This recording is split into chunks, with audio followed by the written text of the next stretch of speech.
Baik, kita akan melanjutkan pembacaan firman Tuhan saudara ya. Tadi malam kita sudah membaca ya bagaimana akhirnya saudara perjanjian Abraham dengan Abimelek ya, di mana ya Tuhan ya, Abimelek mengikat perjanjian tentang sumur yang digali ya oleh Abraham, diambil oleh anak buah Abimelek. Tetapi orang yang disertai Tuhan akan mendapat banyak kemudahan, dan itu terbukti kepada Abraham. Sekarang kita akan melanjutkan Kejadian pasal yang ke-22. Ya, di sana judul perikopnya adalah kepercayaan Abraham diuji ya. Kejadian pasal 22 ya, kepercayaan Abraham diuji. Setelah semuanya itu Allah mencoba Abraham. Ia berfirman kepadanya, Abraham, lalu sahutnya, iya Tuhan. Ayat 2, firman-Nya, ambillah anakmu yang tunggal itu yang engkau kasihi, yakni Ishak. Pergilah ke tanah Moria dan persembahkanlah dia di sana sebagai korban bakaran pada salah satu gunung yang akan kukatakan kepadamu. Saudara, kita melihat di sini ya bahwa Tuhan ya menguji kepercayaan Abraham kepada Tuhan. Tuhan menguji iman Abraham kepada Tuhan. Di sini dikatakan Allah menguji Abraham bukan untuk membuatnya tersandung ya atau melihatnya jatuh saudara. Tetapi Tuhan menguji Abraham untuk memperdalam kapasitasnya, untuk memperdalam kapasitas imannya ya di dalam mentaati Tuhan. Dan dengan itu Abraham dapat terus ya meningkatkan, membangun hubungan yang lebih lagi percaya kepada Tuhan. Sama seperti api yang memurnikan biji besi untuk mendapatkan logam mulia, maka Allah memurnikan kita melalui situasi-situasi yang sulit. Ketika kita diuji, ya kita dapat mengeluh atau kita dapat berusaha untuk melihat bagaimana Allah membuat kita bagaimana Tuhan itu turut bekerja, dan bagaimana Tuhan itu menyatakan bahwa dialah yang bisa pegang kendali dalam hidup kita ya. Tapi ya seringkali ya itulah iman manusia itu tidak mudah saudara. Allah menguji Abraham, dikatakan di sana, Abraham, ambillah anakmu yang tunggal itu yang engkau kasihi, yakni Ishak, pergilah ke tanah Moria dan persembahkanlah dia di sana sebagai korban bakaran pada salah satu gunung yang akan kukatakan kepadamu. Saudara, ujian ini tidak main-main ya. Kalau kita perhatikan kata-katanya di sana, ambillah anakmu yang tunggal itu yang engkau kasihi. Mungkin akan menjadi lain cerita kalau Tuhan misalnya berkata Abraham, ambillah anakmu yang ke-13 itu yang engkau paling jengkel banget, yang pemabuk, penjudi, anak yang paling kepala batu itu, ambil dia lalu persembahkan dia, sembelih dia bagiku. Saudara, kalau firman itu datang seperti itu dan Abraham anaknya 13, lalu anak yang ke-13 ini bikin jengkel ya. Kadang-kadang ada orang-orang tua yang jengkel sama anaknya sampai dia mengutuk anaknya. Dia keluarkan kata-kata ya supaya anaknya itu mati. Nah, ini sangat berbahaya saudara. Jangan sampai kita melakukan itu. Tuhan bilang engkau bisa menghajar anakmu dengan rotan, tapi jangan inginkan kematiannya. Tapi ini Tuhan berkata kepada Abraham, ambil anakmu yang tunggal, cuma satu disuruh ambil, sembelih dia, persembahkan dia kepada Tuhan, anak yang kamu kasihi. Saudara, kira-kira ketika kita menjadi Abraham, bagaimana respon kita, bagaimana iman kita kepada Tuhan? Apakah kita mau melakukan apa yang Tuhan mau? Atau kita ragu dan berkata, ya enggak mungkin lah Tuhan ya. Ini anak lama aku tunggu, ini anak perjanjian yang Tuhan janjikan. Dan masa sekarang Tuhan menyuruh aku menyembelih dia, ya enggak mungkin lah, mungkin aku salah dengar saja ini. Enggak benar ini bukan suara Tuhan, ini pasti suara setan. Karena seringkali orang berpikir suara Tuhan itu pasti yang enak-enak. Abraham, aku akan menyertai kamu. Tapi kalau ada suara Abraham, ambil anakmu yang kau kasihi, yang cuma satu itu, persembahkanlah dia. Tapi kita lihat di sini apa respon Abraham, ya. Ayat yang ketiga, saudara, di sana dikatakan, ayat yang ketiga, keesokan harinya, pagi-pagi, ya, bangunlah Abraham. Dikatakan di sana, ya, keesokan harinya, pagi-pagi bangunlah Abraham. Ia memasang pelana, ya, keledainya dan memanggil 2 orang bujangnya beserta Ishak anaknya. Ia membelah juga kayu untuk korban bakaran itu. Lalu berangkatlah ia dan pergi ke tempat yang dikatakan Allah kepadanya. Saudara, ya, tidak ada satupun pertanyaan, tidak ada satupun sanggahan dari Abraham. Ketika Tuhan menguji, ya, menyuruh dia menyembelih Ishak untuk Tuhan. Tidak ada, Alkitab tidak mencatat Abraham marah atau Abraham, ya, kesel atau Abraham bersungut-sungut. Tidak, saudara. Tuhan bilang kamu pergi ke tanah Moria, ya, dan persembahkanlah dia di sana sebagai korban bakaran di salah satu gunung yang akan aku katakan kepadamu. Ya, dan kita melihat di sini, saudara, memang Tuhan itu dari dulu, ya, menyuruh Abraham itu melakukan hal-hal yang ekstrim, ya. Tuhan pernah menyuruh dia meninggalkan keluarganya, sanak keluarganya, rumahnya, hartanya. Dan sekarang Tuhan menyuruh dia menyembelih anaknya. Apakah Abraham lebih mengasihi Tuhan atau lebih mengasihi anaknya? Seringkali iman kita akan diuji, saudara, ya. Karena itu jangan engkau mengasihi sesuatu melebihi engkau mengasihi Tuhan. Itu akan menjadi berhala, saudara, ya. Mari kita belajar mengasihi Tuhan lebih dari segala-galanya. Pagi itu Abraham memulai salah satu dari tindakan-tindakan ketaatan terbesar yang dicatat dalam sejarah dan dicatat dalam Alkitab. Abraham memulai, ya, melakukan tindakan imannya kepada Tuhan, menunjukkan pengorbanannya kepada Tuhan. Dia mengadakan perjalanan sejauh 50 mil ke Gunung Moria di dekat lokasi kota Yerusalem, ya. 50 mil perjalanannya, saudara, membawa Ishak. Ya, di sana dikatakan, saudara, ya, sepanjang tahun-tahun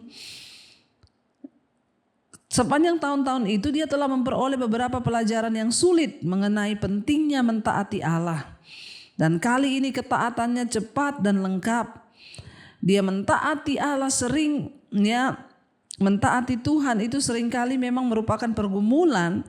Karena itu, ya, mungkin menyerahkan atau kita dituntut memberi sesuatu yang sangat kita kasihi, yang sangat kita banggakan, yang sangat kita sayangi. Ya, mungkin itu hartamu, mungkin itu uangmu, mungkin itu anakmu. Ya, seringkali Tuhan akan meminta itu dari kita. Dan memang ketaatan itu harganya tidak mudah, ya. Tidak murah dan tidak datang dengan sendirinya. Tetapi ketaatan itu membutuhkan proses dan ujian yang berat. Kenapa seorang bisa dikatakan taat? Karena dia sudah melewati ujian yang berat, saudara, dan sudah berhasil lolos dan keluar dari ujian itu.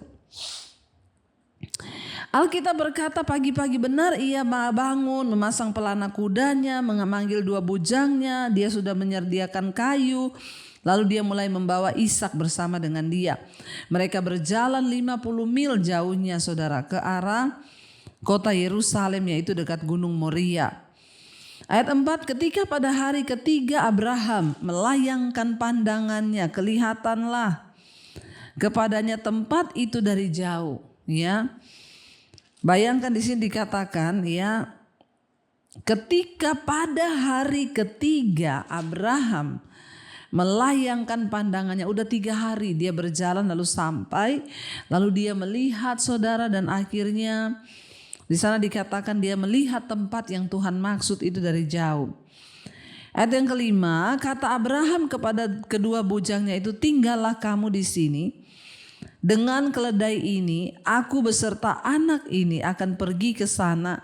Kami akan sembahyang. Sesudah itu kami kembali kepadamu. Ya, saudara, ya kita melihat di sini, kita belajar betapa sulit ya untuk mentaati Tuhan ketika perintahnya itu berat. Kita disuruh meninggalkan keluarga, kita disuruh meninggalkan semua yang kita miliki. Itu berat, tapi kita harus lulus ya, karena tuh ada upah yang menantinya. Mentaati Tuhan itu seringkali merupakan pergumulan, karena mungkin itu kita dipaksa untuk menyerahkan sesuatu yang benar-benar kita kasihi dan kita sangat inginkan. Apa yang begitu engkau kasihi dalam hidupmu? Apa yang begitu engkau inginkan dalam hidupmu? Kalau suatu saat Tuhan minta itu, apakah kita rela untuk memberikannya? Ya, dan jangan berharap saudara bahwa ketaatan kita kepada Allah itu ya akan datang dengan sendirinya, tetapi harus diuji melalui pergumulan.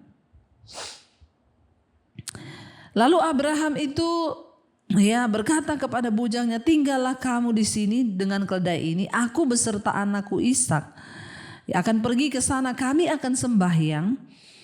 Tapi dia bilang, sesudah itu kami kembali kepadamu. Kenapa Abraham berkata kami akan kembali kepadamu? Padahal dia tahu bahwa Tuhan suruh dia mempersembahkan Ishak di atas. Ya, mungkin ini adalah sebuah bahasa iman Abraham. Dia percaya Tuhan tidak akan tega melakukan hal itu. Tetapi kalau Tuhan minta pun dia akan memberikan, saudara ya. Ayat yang ke-6, lalu Abraham mengambil kayu untuk korban bakaran itu dan memikulnya ke atas bahu Ishak, anaknya itu. Sedang di tangannya dibawanya api dan pisau. Demikianlah keduanya berjalan bersama-sama.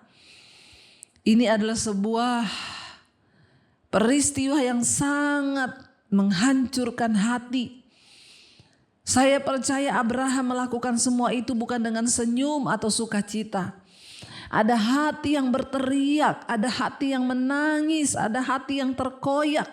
Ada begitu banyak mungkin pertanyaan di dalam hatinya, berkata, Tuhan kenapa ini harus terjadi? Kenapa Ishak Tuhan yang ku kasihi cuma satu? Ya engkau minta, tetapi itu tidak terucap, saudara. Betapa remuknya hati Abraham. Di dalam pikirannya dia naik untuk membunuh anak ini dan dipersembahkan untuk Tuhan. Dan itu tidak mudah, saudara, tetapi dia terus melakukan apa yang Tuhan mau. Ya, ayat yang ke-7, lalu berkatalah Ishak kepada Abraham ayahnya, Bapak, sahut Abraham, iya anakku. Bertanyalah ia, di sini sudah ada api dan kayu, tetapi di manakah anak domba untuk korban bakaran itu? Betapa hancurnya hati Abraham ketika anaknya bertanya, Papa, udah ada kayu, udah ada api, semua sudah ada. Tapi dombanya mana untuk kita persembahkan? Dalam hati Abraham dia berkata, engkau yang akan menjadi domba yang akan aku sembelih bagi Tuhan. Saudara, kalau kita sungguh-sungguh meresapi pencobaan ini, ujian ini, itu tidak mudah. Ini berat, sangat berat. Untuk membuktikan kemurnian iman dan rasa percaya kita kepada Tuhan, seringkali ada daging yang harus kita kalahkan. Tidak mudah, saudara, tetapi Abraham taat, tidak ada satupun kata yang keluar dari mulutnya. Dia menahan hati yang hancur di dalam hatinya, berkata dalam hatinya, engkau yang akan aku persembahkan dan akan aku sembelih bagi Tuhan. Saudara, kita belajar malam hari ini bahwa tidak ada sesuatu yang mudah ketika mengikut Tuhan. Proses, tantangan, air mata, tekanan seringkali datang. Seringkali ada daging yang harus diremukkan ketika kita sungguh-sungguh mengikut Tuhan. Tapi apakah saudara mau percaya ya kepada Tuhan sungguh-sungguh bahwa itu memang ya ujian iman. Ya, ketika kita mau sungguh-sungguh percaya, maka kita harus yakin bahwa Tuhan memberikan kita jalan keluar. Abraham diuji, saudara, ketaatannya kepada Tuhan. Lalu benar dia mendengar suara Tuhan menyuruh anaknya dibawa ke atas gunung ya untuk dipersembahkan. Tadi malam kita sudah baca ayat yang ke-7 berkata di sana, lalu berkatalah Ishak kepada Abraham ayahnya, "Bapa," sahut Abraham, "Iya anakku." Bertanyalah ia, "Di sini sudah ada api dan kayu, tetapi di manakah anak domba untuk korban bakaran itu?" Saudara, tidak mudah berteriak Abraham pasti di dalam hatinya. Ya, mengapa Allah menyuruh Abraham melakukan hal ini untuk mengorbankan manusia bahkan anaknya sendiri? Pada saat itu saudara, bangsa-bangsa kafir yang tidak mempercayai Tuhan, mereka juga mengadakan hal yang sama. Seperti yang sudah kita belajar beberapa waktu yang lalu di dalam mesbah doa juga, bagaimana bangsa Israel ketika mereka mengkhianati Tuhan. Mereka percaya kepada dewa-dewa dan mereka mempersembahkan anak yang sulung, anak laki-laki mereka kepada dewa-dewa mereka, saudara. Nah, jadi bukan tidak ada alasan kenapa Tuhan melakukan itu, karena pada zaman itu sedang ada ajaran ritual orang-orang yang tidak menyembah Allah, mereka menyembah dewa. Dan mereka mampu mengorbankan anak mereka dipersembahkan bagi dewa. Nah, Tuhan melihat hal itu, kenapa orang-orang itu saking percayanya kepada dewa mereka, cintanya kepada dewa mereka, mereka bisa melakukan itu. Dan bangsa-bangsa kafir itu melakukan hal yang sama, tetapi Tuhan mengutuk perbuatan itu karena itu adalah dosa. Namun Allah tidak ingin Ishak mati, sebenarnya Tuhan gak mau, memang itu bukan tujuan Tuhan. Tetapi Allah ingin Abraham mengorbankan Ishak di dalam hatinya supaya akan jelas bahwa Abraham lebih mengasihi Allah daripada dia mengasihi anak yang dijanjikan Tuhan itu. Anak yang menjadi anak berkat itu. Di sini kita belajar, saudara, sebenarnya apa yang Tuhan mau lihat dari Abraham? Tuhan mau lihat apakah hati Abraham itu rela mengorbankan Ishak. Ketika Abraham menunjukkan kasihnya kepada Allah, masa dia kalah sama orang-orang kafir yang menyembah dewa? Mereka saja mampu mengorbankan anak mereka bagi dewa mereka karena mereka mengasihi dewa mereka. Walaupun memang itu salah, tetapi di sini kita melihat betapa mereka mencintai apa yang mereka yakini. Nah, Tuhan mau Abraham itu sikap hatinya, Tuhan mau lihat apakah di dalam hatimu itu engkau lebih mengasihi Allah atau pemberian Allah. Anak yang engkau nantikan sampai tua yang akan menjadi ahli waris. Saudara, kita harus mengasihi Tuhan di atas segala-galanya. Kita harus mengasihi Tuhan lebih dari kita mengasihi suami, istri, anak. Hati kita harus berpaut kepada Tuhan. Makanya saya berkata, ada ibu-ibu yang datang, "Bu, suami saya selingkuh, saya mau bunuh diri." Saya bilang, "Ibu, cintai Tuhan lebih daripada suamimu." Kalau ibu bunuh diri karena suamimu berselingkuh, itu artinya ibu lebih mencintai suami daripada Tuhan. Saudara, kita berdoa hari-hari ini, jangan ada satupun di hati kita yang mengikat kita sehingga Tuhan itu jadi nomor yang kesekian. Tuhan cuma mau lihat hatinya Abraham. Dan memang Tuhan tidak ingin Ishak mati karena Ishak adalah anak perjanjian. Tetapi Allah ingin Abraham mengorbankan Ishak di dalam hatinya. Dan biar itu menjadi sebuah sikap hati yang benar di hadapan Tuhan. Tuhan ingin melihat apakah Abraham lebih mengasihi Ishak atau Tuhan. Allah sedang menguji Abraham, tujuannya dari ujian itu adalah untuk memperkuat karakter kita dan memperdalam komitmen kita kepada Tuhan, saudara. Sehingga kita akan melihat melalui pengalaman yang sulit, bahkan yang Abraham alami itu, Abraham memperkuat komitmennya untuk mentaati Allah. Dia juga belajar mengenai kemampuan Tuhan untuk terus memperlengkapi. Saudara, ada macam-macam respon orang. Kita mendengar kesaksian malam hari ini seorang ibu yang kehilangan anaknya, saudara, tidak mudah. Tetapi ibu ini tetap berespon untuk mengasihi Tuhan sekalipun berat. Tidak semua pertanyaan di hidup kita bisa dijawab ibu tuh bertanya, kenapa bukan orang yang nakal? Kenapa bukan orang yang suka tawuran, begal, yang bunuh orang, anak-anak muda itu yang Tuhan ambil? Tapi kenapa Tuhan mengambil anak saya? Ya jawabannya ada. Alkitab berkata Tuhan tidak berkenan kepada kematian orang fasik, tetapi kepada pertobatannya.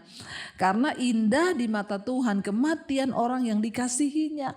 Anak ibu meninggal dalam keadaan dia melayani Tuhan. Anak yang baik, anak yang berprestasi.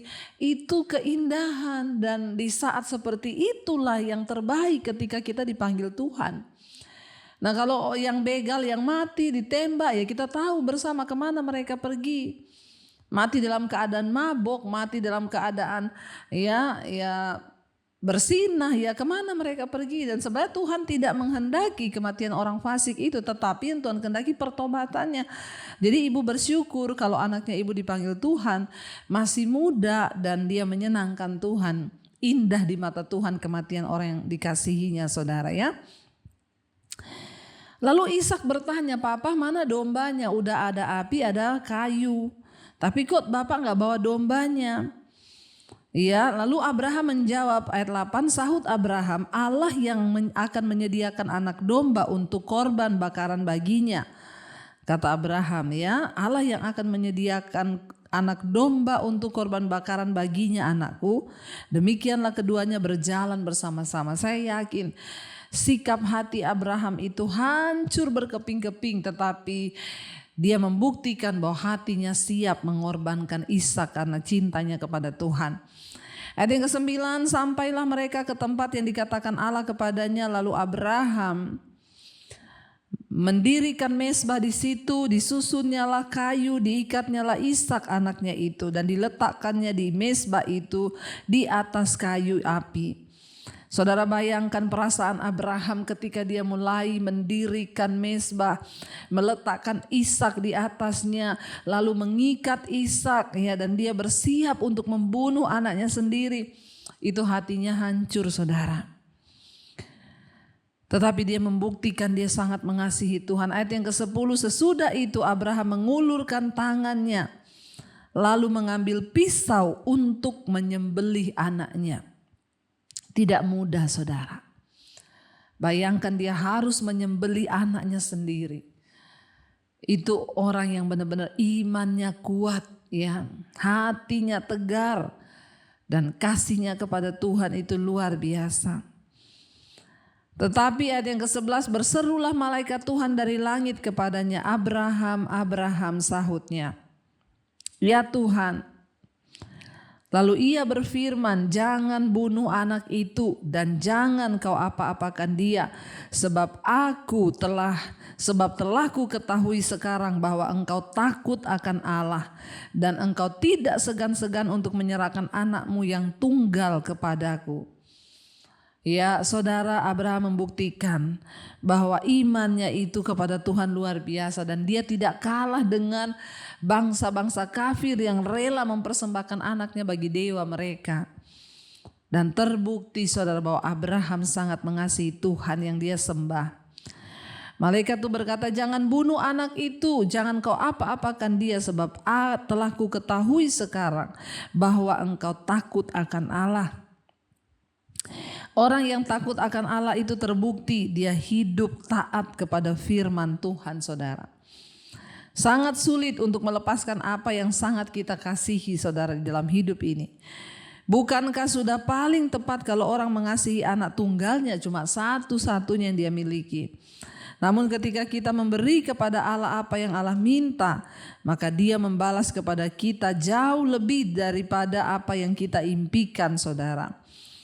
Ya, ketika kita ini mau sungguh-sungguh berkorban bagi Tuhan, maka dia Tuhan juga yang sanggup melakukan lebih banyak dari yang kita doakan dan yang kita harapkan, saudara. Ya, lalu di sana dikatakan, ya, lalu Abraham menoleh, ya, dan melihat seekor domba jantan di belakangnya yang tanduknya tersangkut dalam belukar. Jadi Tuhan menyediakan korban. Abraham mengambil domba itu lalu mengorbankannya sebagai korban bakaran, ya, pengganti anaknya. Ayat 14, dan Abraham menamai tempat itu Tuhan menyediakan. Sebab itu sampai sekarang ya dikatakan orang di atas gunung Tuhan akan disediakan. Ayat 15, untuk kedua kalinya berserulah malaikat Tuhan dari langit kepada Abraham, katanya, aku bersumpah demi diriku sendiri, demikianlah firman Tuhan, karena engkau telah berbuat demikian dan engkau tidak segan-segan untuk menyerahkan anakmu yang tunggal kepadaku, maka aku akan memberkati engkau berlimpah-limpah dan membuat keturunanmu sangat banyak, seperti bintang di langit dan seperti pasir di tepi laut, dan keturunanmu itu akan menduduki kota-kota musuhnya.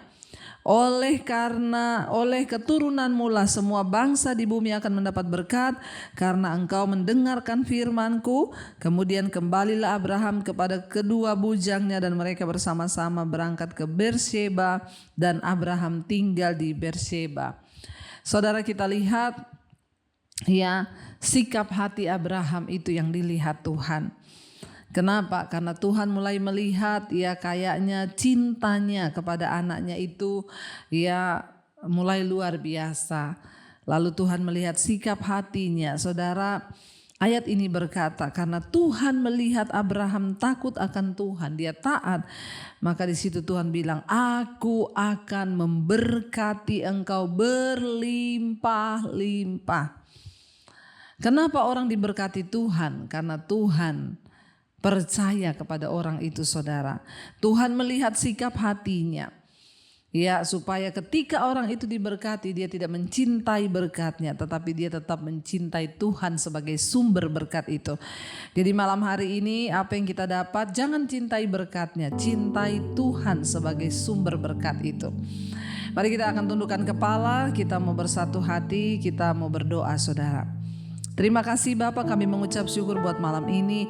Firman-Mu mengajarkan kepada kami untuk kami belajar melihat sikap hati kami, bagaimana kami mengasihi Tuhan atau kami lebih mencintai berkat-berkat Tuhan. Kami apakah mencintai Tuhan atau kami lebih mencintai dosa kami? Ya, banyak orang yang lebih mencintai dosanya, terikat dengan kenajisan, percabulan, homoseksual, lesbian, rokok, minuman keras, judi. Mereka lebih memilih untuk menyerahkan hidup mereka kepada hal-hal yang berbau dosa daripada kepada Tuhan. Ampuni Bapa. Lepaskan setiap anak-anak-Mu yang terikat.